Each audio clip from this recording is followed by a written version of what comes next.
प्यारे बच्चों, सप्तम वर्ग हिंदी मॉडल सेट का यह दूसरा भाग है। यह मॉडल सेट 2 है, जिसका पहला प्रश्न है, दिए गए विकल्पों में सही उत्तर के सामने सही का निशान लगाइए।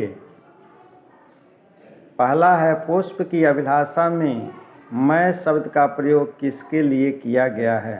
पहला विकल्प है सुरबाला, दूसरा सम्राट, तीसरा देवता, चौथा पुष्प। सही विकल्प है पुष्प। दूसरा है, रामानंद के पिता थे।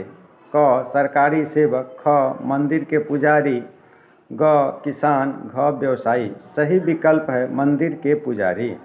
तीसरा है, धूल चटा दी का अर्थ क्या है। क बेचैन हो गया, ख थोड़ा भी न हटा, ग हरा दिया, घ धूल में पटक दिया। सही विकल्प है हरा दिया। चौथा है, हिमसुक एक नाम है। क जानवर का, ख आदमी का, ग पक्षी का, घ जंगल का। सही विकल्प है पक्षी का। पांचवा है, हुइनत सांग कहाँ के रहने वाले थे।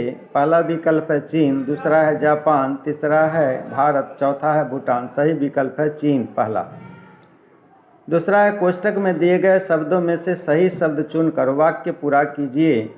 पहला है, युवक सभी खाली स्थान को काट कर ले गया। विकल्प है शाखा, शाखाओं।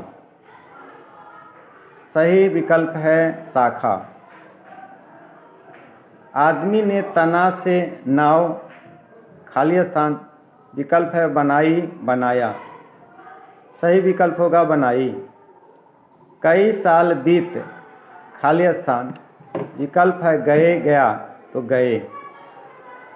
चौथा है, वह खाली स्थान की माला बनाता था। विकल्प है फूल, फूलों। सही विकल्प है फूलों। मुझे खाली स्थान की ज़रूरत है, पैसों, पैसा। तो सही विकल्प है पैसों।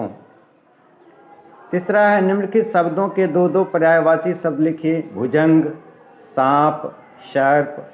सिंधु का हो जाएगा सागर, नदी। शर का हो जाएगा तीर, बाण। ख घ रिपु का हो जाएगा शत्रु, दुश्मन। विष का हो जाएगा जहर, संख्या। निम्नलिखित प्रश्नों के उत्तर लगभग 50 शब्दों में दीजिए। पहला प्रश्न है, पेड़ से सब कुछ लेने के बाद भी आदमी खुश क्यों नहीं था। तो वह आदमी बूढ़ा हो गया था, उसके शरीर में दम नहीं था, दांत गिर गए, वह थक गया था। पेड़ से पत्ते, टहनी, तने लेकर वह पेड़ को ठूंठ बना चुका था। उसे आराम की आवश्यकता थी। आराम करने की जगह उसकी नज़र में नहीं आ रही थी, इसलिए पेड़ से सब कुछ लेने के बाद भी वह आदमी खुश नहीं था। दूसरा प्रश्न इसका, वे कौन सी परिस्थितियां थीं जिन्होंने राम को धनुष उठाने पर बाध्य किया। उत्तर, राम को अपनी सेना के साथ लंका जाना था। पहले तो श्री राम ने समुद्र के सम्मुख विनम्रता का भाव दर्शाए, लेकिन समुद्र ने उनकी विनम्रता पर ध्यान नहीं दिया और न राम की प्रार्थना पर ध्यान दिया। विवश होकर राम धनुष उठाने के लिए तत्पर हुए। अगला प्रश्न है, निम्नलिखित प्रश्नों में से किसी एक का उत्तर लगभग 100 शब्दों में दीजिए।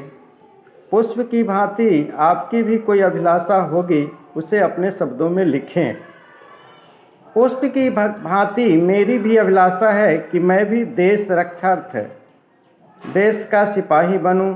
मेरे शरीर का एक एक बूंद देश की रक्षा में लगे। हम अपने देश के गौरव को बढ़ावें। हम अपनी मातृभूमि के सम्मान को बढ़ावें।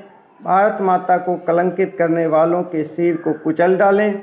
देश प्रेम को छोड़कर तुच्छ मानव के प्रति हमारा प्रेम न हो। जब जब मैं जन्म लूं, मातृभूमि की रक्षा करते हुए मरूं, इससे ही जन्म सफल होता है। अतः भगवान से मेरी प्रार्थना है कि हरि देश धर्म पर मैं बलि बलि जाऊं, अर्थात मातृभूमि की रक्षार्थ मैं बार बार बलिदान हो जाऊं। अगला प्रश्न है, अथवा राजा ने अपने तीसरे बेटे को ही युवराज घोषित क्यों किया। यदि आप होते तो क्या यही निर्णय लेते। जबकि राजा के तीनों पुत्र विद्वान और बुद्धिमान थे, लेकिन तीनों में राजनीति धर्म का ज्ञान किसमें ज़्यादा था, इस बात की परीक्षा राजा ने ली तो तीसरे पुत्र को ही उत्तराधिकारी के योग्य समझकर युवराज घोषित किया। मैं भी वही करता। धन्यवाद।